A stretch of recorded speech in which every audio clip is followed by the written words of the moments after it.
काय कारण आहे याच्या मागचं? तो विषय तसा भावनिक आहे. 2026ची जी पंचायत समिती आणि जिल्हा परिषदची निवडणूक झाली त्यामध्ये आमचे 9 पंचायत समिती सदस्य आणि 5 जिल्हा परिषद सदस्य पराभूत झाले.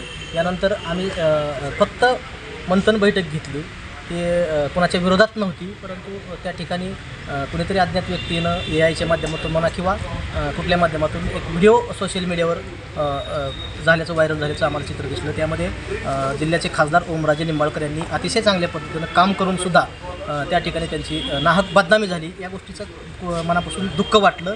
म्हणून ते अश्रू आपोआप चांगल्या कामाचे तर ते असून निघले. तुमचे उमेदवार कशामुळे पराभूत झाले? आम्हाला स्थानिक जे पदाधिकारी आहेत, स्थानिकचे जे बूथ प्रमुख आहेत, शाखा प्रमुख आहेत, त्यांनी आमच्या विरोधात विरोधी पार्टीचं काम केल्यामुळे आमचे सर्व उमेदवार पराभूत झाले. त्यासाठीच ती मंथन बैठक होती आणि त्याचा पूर्ण अहवाल आम्ही खासदार ओमराजे निंबाळकर यांना सुपूर्द करणार होतो आणि पक्ष त्याचबरोबर वरिष्ठांनासुद्धा या ठिकाणी आम्ही तो रिपोर्ट सादर करणार होतो.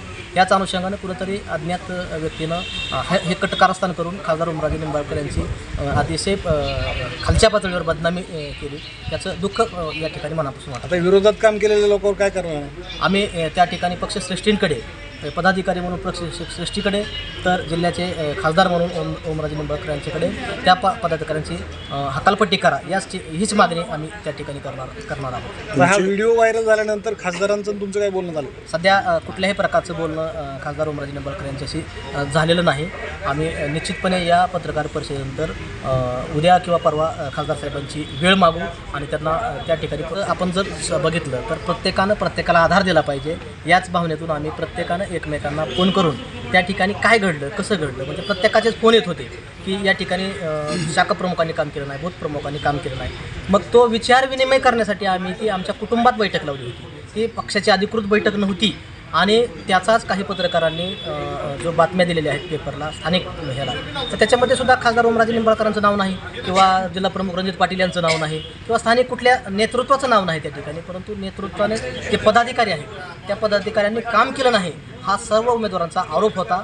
म्हणून आम्ही ती कुटुंबात बैठक लावली आणि त्याचं तुम्ही कुटुंबातली बैठक म्हणताय, मात्र ती राजकीय पराभवानंतरची मंथन बैठक होती.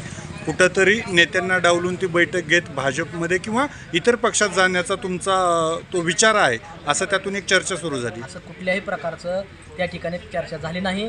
त्याचं पूर्ण चित्रीकरण त्या ठिकाणचं आमच्याकडे 1 तासाचं चित्रीकरण आहे. एकही शब्द दुसऱ्या पक्षात जाण्याचा किंवा एकही शब्द खासदार ओमराजे निंबाळकर यांच्या विरोधातला किंवा एकही शब्द पक्षाच्या विरोधातला नव्हता. तो जो राग होता तो स्थानिक पदाधिकाऱ्यांनी आमच्या 5ही जिल्हा परिषद आणि 9 पंचायत समिती उमेदवारांना पराभूत केल्याचा तो राग त्या ठिकाणी होता. असं पक्षाच्या विरोधात आम्ही कुठल्याही प्रकारे तिथं वक्तव्य केलेलं नाही. तुम्ही म्हणताय पक्षाच्या विरोधातलं वक्तव्य नाही किंवा जो व्हिडिओ व्हायरल कशासाठी केली? अधिकृत पेजवरून तर मी बघितलं नाही, मी सोशल मीडियाच्या ह्याच्यामधून, कारण शिवसेना ही अधिकृत सामनामधून ज्यावेळी त्या ठिकाणी ती हकालपट्टीची ज्यावेळेस बातमी येते त्यावेळेसच तो अधिकृत मानलं जातं. आता ते उपजिल्हा प्रमुखांच्या पत्रावरून आलं आहे, पण ते कितपत खरं आहे आणि कितपत खोटं आहे याच्याबाबतही आम्ही खासदार ओमराजे निंबाळकर साहेबांशी या ठिकाणी चर्चा करणार आहोत. आम्ही आमची बाजू त्या ठिकाणी खासदार साहेबांच्या माध्यमात मांडणार आहोत आणि त्यांनी ज्या पद्धतीची कारवाई केली त्या कारवाईला जर तो व्हिडिओ म्हणजे AI बनवला असण्याची शक्यता आहे. त्याच्यामुळे वरिष्ठ पातळीवर त्या ठिकाणी त्यांचा निर्णय होईल.